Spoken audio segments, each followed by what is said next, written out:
Okay, you could hear me, you could see me. Welcome to Digestive Reset. This is where you restore your digestive health and you're balancing your hormones. And I am so delighted to have Dr. Kalish here, who's my mentor, who I just told him it's a treat to just have him here and discuss functional medicine options. So hello, Dr. Kalish. Hi, thank you for having me. Absolutely. So Appreciate Dr. it. Kalish is a chiropractor, pioneer functional medicine doctor, an amazing clinician. I'm the biggest fan. He's dedicated to teaching doctors functional medicine philosophy and practices. What interests me the most is your passion for functional medicine, and I pay close attention to working with my chronic digestive clients. Plus, please tell me more, your background. Can you tell me about your journey in science until now? Yeah, so I've always been interested in physiology and natural health.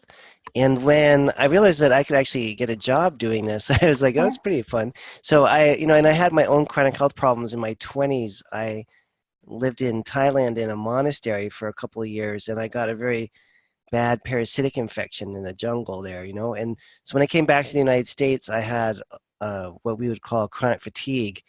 And so I had to figure out how to get healthy. And part of that, or really all of that, getting healthy happened as a result of doing functional medicine. So I got very interested in it and decided to pursue it as a career.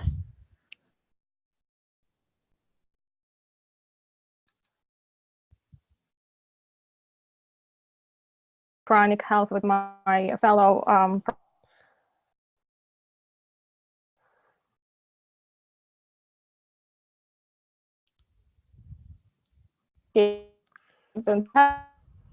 amazing until you problem you can't understand. So you become that much better dealing with it and helping and guiding and coaching the client with it. So and what was the most interesting, particularly functional medicine, not just science or medicine in general? What was your thing with functional medicine? Well, I really like the idea of the science part of it. I enjoy it's even today I learn a lot from the labs themselves. And I like the idea of applying science to natural health issues, and not doing it just from intuition or just using herbs. There's nothing wrong with traditional methods at all. I obviously like traditional herbal medicine, but I just am attracted to the idea that you can interpret these labs. And as I get further in my career, I get more and more interested in the complex analytical side of this because you can figure out problems from the lab testing that might otherwise completely escape you. And so it's also one of those fields where the more that you do it, the better you get at it. Probably like music or something like that, right? It was sort of an endless uh, intellectual stimulation and developmental process. So that's really attractive to me as well. I love it. I love it totally. Yes, I'm a science geek too, and I got my doctorate finally last year in December. I know what you mean. I have had my best friend also, like we're total science geeks. We have to dig and get to the root cause and let me learn about that. And yes, studies are amazing. Some of them you have to look with a grain of salt, but the science part of the functional diagnostics, yeah, in your practice especially, I've seen it in my practice over and over, figuring out things that no other practitioner was able to. So I am very proud to base my recommendations on your method, and I was very excited to learn about your study with Mayo Clinic. So tell us more about your study. Yeah, so about 8 or 9 years ago, excuse me, a group of doctors from the Mayo Clinic took my class, my mentorship training program, and they got interested in working together. And it took us a while to figure out how to do that, but eventually we got funding to do a study on the work that I teach in the training program. So as you know, I teach these hormone and digestive programs. And so we did a 6-month pilot study with Mayo Clinic looking at 25 women in very stressful positions, work positions, family positions, things like that, and looking at their adrenal stress hormones and at their gut function and then doing interventions for 6 months, and then follow-up testing. That was a really great experience, and I guess we proved that this stuff works, I guess if you want to say it that way. We had, I think, the biggest revelations were that, the adrenal hormone levels improved. Obviously, people felt better as well. And we cleared, I think, 8 out of the 9 H. pylori infections, which was quite remarkable. Knocked out a whole bunch of parasites and bacteria and other kind of chronic digestive problems. And the only people that didn't improve, and this was probably as interesting as the people that did improve, were the people who were under a huge amount of stress. Right.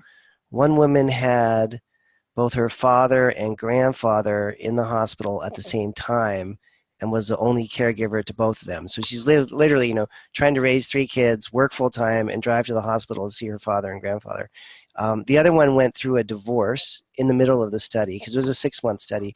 So, outside of that intense stress, we can really see people improving it. And I guess in a way the failures in the study kind of prove the point as well, which is that stress is the main culprit, right? Emotional, spiritual disconnection is really what makes people sick. And it's hard for people to get better if they're going through a divorce or if they're caring for, sick family members. That is kind of the whole point of the Kalish method, right? Is that chronic stress is the trigger for all these events. Absolutely, yes. And it is very important to be that guide for a client with chronic problem and to be compassionate and empathetic. That's why yes, they will need the support. They will definitely need the professional support with mindset and psychologist, psychiatrist, whoever works for you. I usually recommend simple things to start with, something like EFT method, mindset training. But when the stress is overwhelming, yes, it's super hard to heal inside. I was talking to Dr. Moss yesterday in the interview, and we were discussing microbiome, and we know that microbiome literally can change overnight if there is a crazy stress or something severe, like really crazy stress happens to the body. And yesterday you heal that person, they feel great and amazing, and something terrible happens, their microbiome is different 24 hours later. So yeah, I know what you mean about stress. And the next question is, many of our clients, it's really a combination of chronic digestive and chronic hormone problems. So just like yours. So talk to us about the root causes and how do you get to root causes with functional medicine? Yeah, so if we're operating under the premise that it's the emotional and spiritual disconnection that starts everything, right? Then what happens first is typically the adrenal hormones go out of balance, the brain gets, not so great. And then as part of that whole stress response, the body starts to chew up or use up or damage the intestinal tract lining. And there's a bunch of reasons why that happens. One is because cortisol, the main stress hormone, is responsible for maintaining the integrity of the immune system in the gut. So as you get more stressed, your immune system and your digestive tract weakens. And then as Dr. Moss was saying, that leads to a whole bunch of other digestive problems, microbiome problems, etc. It also allows not only the good bacteria to suffer from that, but also the potentially harmful organisms start to proliferate when you're under stress. So your gut turns from a balanced and healthy ecosystem to one where the good guys are getting eliminated and the bad guys are getting an opportunity to overgrow. And at the same time, as the immune system in the gut lining is weakening, the gut lining itself starts to get chewed up.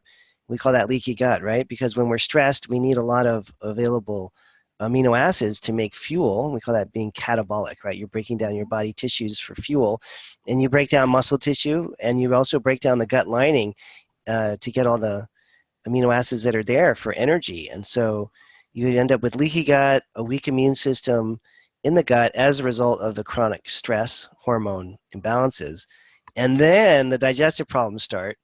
And once the digestive problems start, usually you need to correct them. You can't just deal with the stress hormones. You need to also, as you know, test and correct the gut and try to reverse the person or back the person out of the problem. Right. I know, and now there are plenty of others that In many of the cases are multifactorial, but yes, it's in genetics are sometimes involved, but what triggers is what we figure out in functional medicine. You could have that predisposition genetically, but you don't have to ever have the problem. Something triggers it, and we want to figure it out with functional medicine, what was the trigger. So your recommendations often include plant-based DHEA, Pregnenolone. Can you tell us, are there contraindications, interactions, other problems using those? How do you see the use of DHEA and Pregnenolone in traditional practice in the future? Yeah, so we have, it's interesting, isn't it? You know, the DHEA is used by a lot of practitioners. Very few people ever use Pregnenolone. It's sort of this forgotten product, but it's one of the more effective choices we have to help, you know, balance out the stress response. So the way that I was trained was, you know, to do these low dose programs based on the labs. I definitely recommend you only use DHEA and Pregnenolone if you're being tested for your hormone levels. Right. We may not need them. We had a bunch of labs in class last night, and the people seemed really stressed, but the labs were normal. They didn't need the actual DHEA and Pregnenolone. So you don't want to take it unless you know you need it, and then you have to have someone monitor you. You know, probably be tested every 6 months or once a year to make sure that when you're done taking them and when your levels are restored, that you can taper off and no longer need them. So, you know, as long as you're being monitored and as long as the person that's setting up the program knows how to do it, I think they're really effective. We use, as you know, really super low dosages of all these products just to make it even safer. And we find that in some ways, the low dosages can be even more effective in the long term. Beautiful. And you do believe in liquids versus pills? Because we did get to talk about supplements yesterday with Dr. Moss, and as he mentioned, he said it's processed food, like processed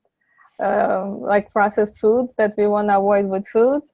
Supplements, in the end of the day, still is a processed product. So do you believe in liquids working better than capsules, or you think it doesn't matter as far as the effectiveness? Well, if you have a digestive problem, then, or a problem with your liver, detox related issue, then the liquids can be better because liquids are absorbed directly in the mouth. They go right into your bloodstream, so they bypass your liver. They're not as hard on the liver. And you don't have to worry about whether your digestive tract is working in terms of absorbing them. So I think they're more efficient, at least for people who are, you know, having digestive problems or liver toxicity issues. And then they do seem to work better in my general experience. But then I have a really skewed view of this because we're always working with people who are sick. If your liver and your digestive tract were in perfect shape, you probably would absorb the pills and process them in your liver really easily, and, you know, probably wouldn't be a problem. So it may be something that, you know, is more related to people who are chronically ill. They do much better with the drops. Probably, because I see only chronically ill mostly in my practice too, and I do see the difference. Yeah, using liquids. So sometimes I see in my practice when gut problems are addressed first, the hormones get more in balance before even the natural supplementation. Sometimes we don't even have to start the supplements for hormone balancing. What would your explanation be for this kind of situation? Well, they have these, you know, reciprocal relationships back and forth. So we already said how when you're stressed, your gut immunity and your gut lining are damaged. So the stress hormone imbalances cause the gut problems. But then once the gut is inflamed, the chronic inflammation from the imbalance in the microbiome and the overgrowth of pathogenic organisms, all that stuff that causes inflammation, and then eating foods that are pro-inflammatory is going to stimulate the production of cortisol because it's also an anti-inflammatory hormone as well as being a stress hormone. So the more damaged your gut is, the more taxed your hormone system becomes. And so if, you know, the hormone sort of degradation or the hormone problem has not advanced too far, if the gut starts working properly, you take the pressure off the hormone system and the hormones can start to self-regulate. And that works for thyroid hormones, adrenal hormones, and the sex hormones like estrogen, progesterone, and testosterone. You know, they have a lot of cases, right, where you just change someone's diet and their female hormone problems go away. Like, Mhm. and big problems, like you've seen that with people who are having problems conceiving, getting pregnant, right? So you can Mhm. have a fertility case that improves simply because they go on a gluten-free diet. I mean, or simply because they treat a parasitic infection. Um, those systems are so intertwined, you know? Isn't it beautiful? Isn't that amazing what we do? There's a lot of seed cycling used now for hormone balancing. Do you see a problem with those? In the natural hormone balancing program, using natural progesterone is super effective. And I've adopted the method from you. And I was the first one to try it on myself. It was a total breakthrough for me. I didn't realize until I was in my 20s that periods don't have to be painful. As a matter of fact, they shouldn't be painful, right? Yeah. Or problematic if the hormones and digestive system are working in harmony. So please tell us what women can benefit from natural hormone balancing. Yeah, so we see, you know, it could be as young as teenagers all the way up through menopause, whether it's, you know, in the younger women, usually it's PCOS, PMS, cramping, bloating, really difficult periods, depression at a certain time of the month, those kinds of things. And then women get into their 20s and 30s, and it's more about fertility or, um, you know, what else is happening? Yeah, more or skin related problems, a lot of cosmetic things. You know, they're not looking as young and youthful as they used to because the hormones are out of balance. And then in the 40s and 50s, it's usually hot flashes, night sweats, mood swings, depression, osteoporosis, those kinds of things. So you have this whole gamut of female hormone symptoms from teenage years all the way through menopause. And honestly, it's one of the easiest things to correct using functional medicine, right? It's like it's kind of a no-brainer. And conventional medicine doesn't have any great solutions anymore. You know, the solution from the 60s and 70s was to use these high-dose prescription hormones that are synthetics, and they don't work very well, and they're actually really dangerous. So it doesn't seem like a great option. And the natural progesterone that's plant-based, low dosages of the natural estrogen, you know, for short periods of time, all those solutions are pretty immediate. You know, most women get relief in a month or two. And if you're dealing with the digestion and the stress component, then most women are able to get off of the sex hormone treatments. They don't have to take them forever. And we're just restoring normal function and normal physiology. And it's not as, it really is one of the easiest things in functional medicine to treat. I don't want to downplay the symptoms because they can be pretty severe. But, you know, if we get the digestion working well, adrenal hormones stabilized, and then give small amounts of things like the bioidentical or natural progesterone, most of these problems disappear within like 3 or 4 months. Mm-hmm. And sometimes you don't even have to get to that point, like we discussed before. So a little bit about estrogen. There are always questions and concerns about using estrogen versus progesterone for women. What comforting information can you offer to the women that seem to need the estrogen but are really overwhelmed with the information? Their information is based on synthetic use. So obviously we will need to educate that it's not the same thing. But what's your intake? What's your take on that? Yeah, so the negative news about synthetic estrogens, and they're actually, well, they're technically not synthetic, you know, they're prescription estrogens, but technically they're natural. Um, they're harvested, the hormones are actually harvested from pregnant horses, which is a bizarre thing, but if you can believe it, somewhere in the United States, they have, you know, thousands of horses lined up in stalls, and they keep the horses pregnant perpetually, and then they take their urine, and then they get the estrogen from the pregnant horse urine. Yes, Hence the name Premarin. Premarin, Yeah. pregnant, Mm-hmm. mares, urine, Right. Premarin. They named it after what it is. So you're basically taking a pregnant horse urine pill. So it's natural, you know, but I don't know who or what animal would drink or consume pregnant horse urine, so I don't think that's that natural. But anyways, that's beside the point. So, you know, I mean, it's just kind of disgusting, really, when you think about it. But anyway, so they cram this stuff into a pill, and it turns out that, you know, from the 60s and 70s on, they discovered that these high dosages of horse estrogen caused all kinds of cancers. And so they started to combine the horse estrogen with this other drug called Provera, which is a synthetic progesterone.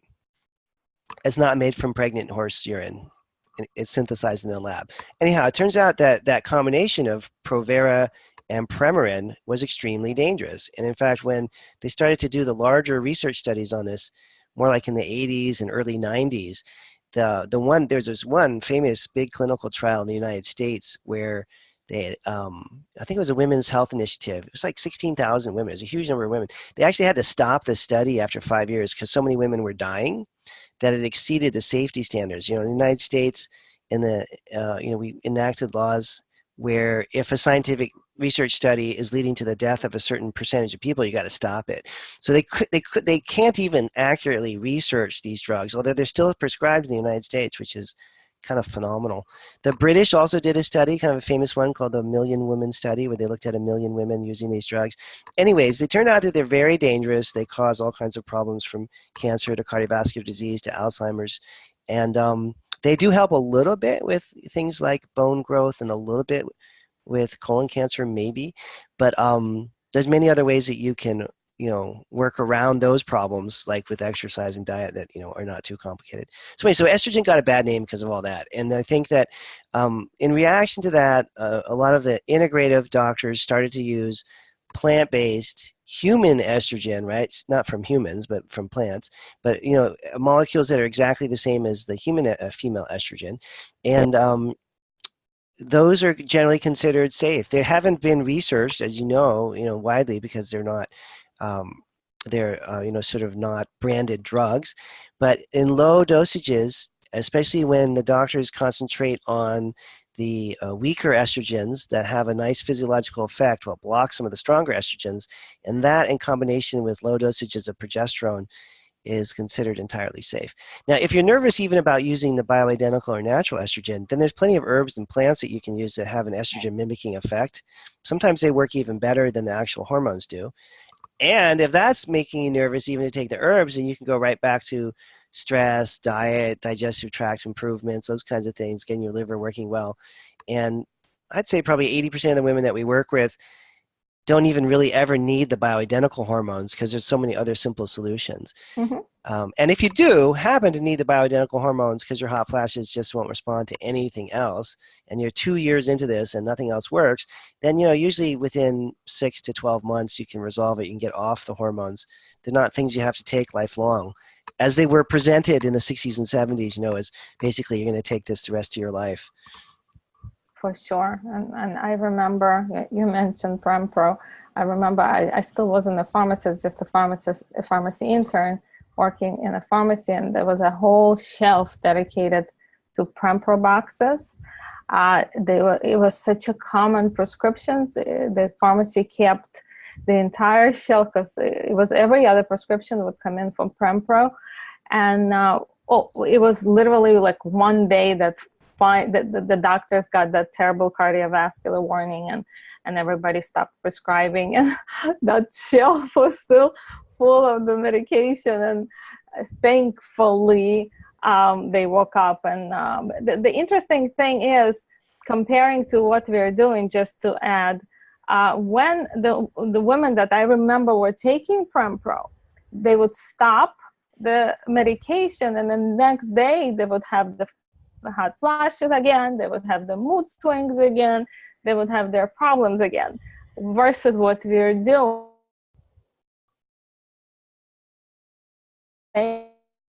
with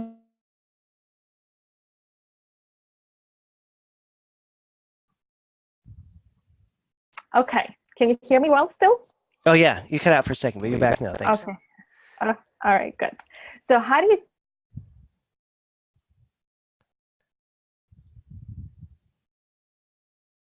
kind of using both in my practice? I know a lot of practitioners still do adrenals only with saliva. Some are completely converted to dry urine. So what's your take on that? Oh, and the different types of testing?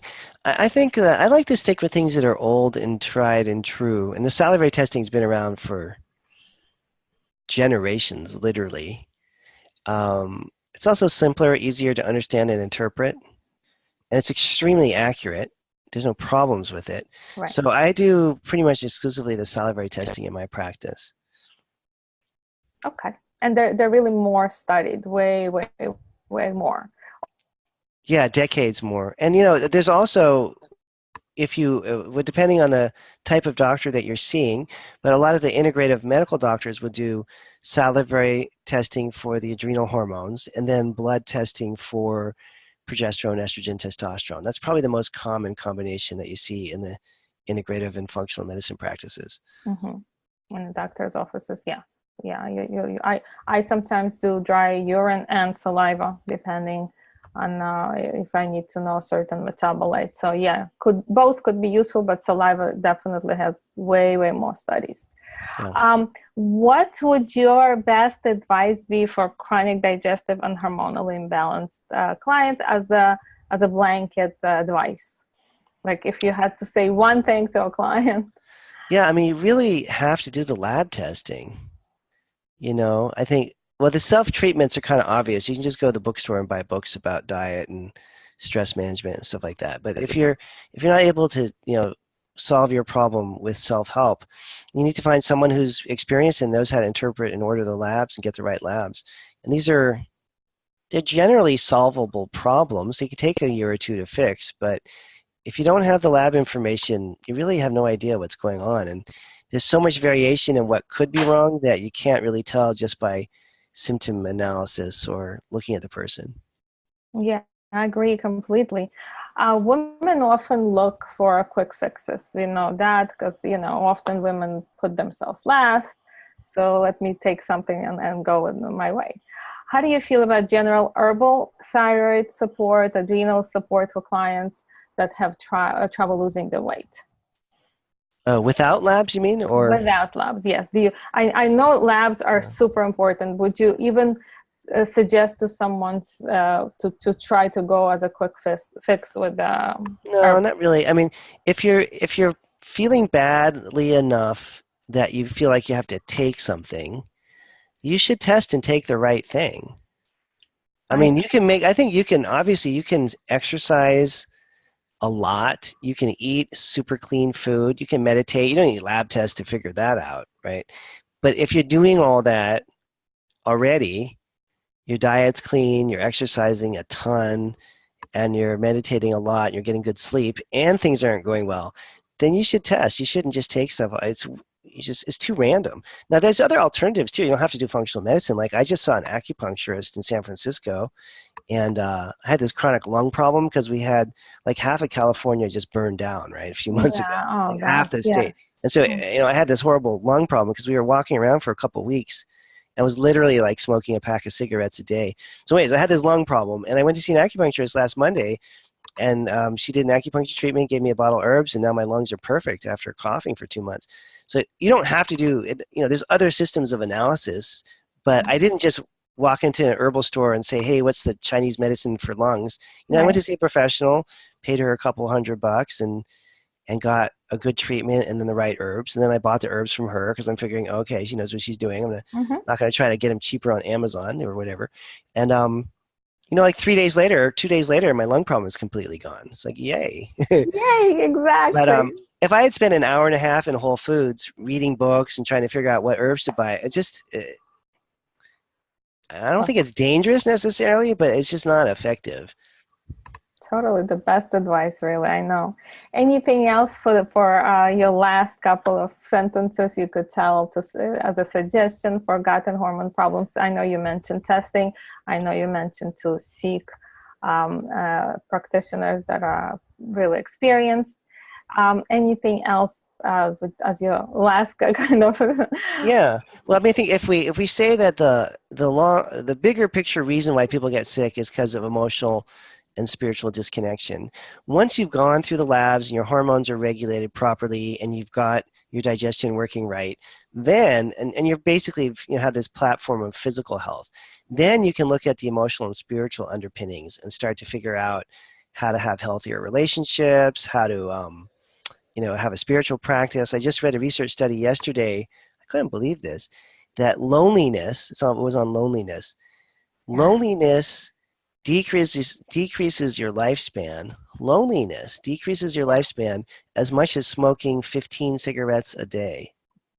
Amazing. Wow, Yeah. that's depressing. So, That's isn't that crazy? So having a sense of community huge. And I think, in Buddhism, they call it Buddha, Dhamma, Sangha, right? So you have the Buddha, you have the Dhamma, which is like the path or the teachings, but then the Sangha is a sense of community. So I think, spiritual practice with a sense of community, it's like, that's how you prevent yourself from getting sick again. That's like the prevention medicine of all time, and it's not taking herbs or taking DHEA the rest of your life. It's figuring out how to get that emotional and spiritual connection back. I love that. I totally agree. And yeah, and you find yourself a group of friends or someone that gets you, or it's super important. I know personally, and especially like some people need that more than others. So they just have to have that awareness. Like you need more of that. You need, like I need to kiss Sam 300 times a day. It's like I need it. And Sam is very loving, thankful. I'm really lucky. Okay, so last question from me. How do we find information about you, about your work, more about you? Yeah, so my website for clients is kalishwellness.com, Kalish wellness.com, and I work with people all over the world over the phone, doing a lot of advanced lab analytics now. These ion panels, and the GI effects tests, a lot of the microbiome testing, and a lot of the, kind of complex nutritional workups. That's become a big part of my practice. It's gotten a lot more complicated than when you took the class. And then if you're a practitioner and you're interested in a training program, you can look at the Kalish Institute website and check out the classes that we have there. Beautiful. That's a lot of great information. Thank you, Dr. Kalish. And this was Inna, digestivereset.com. Some aspire parts of this interview will appear in my next book coming out in April on gut and hormones. This was Dr. Inna with you, best-selling author of Crohn's and Colitis Fix, and wonderful, amazing Dr. Daniel Kalish. And we're thanking him so much for being with us today. Thank you.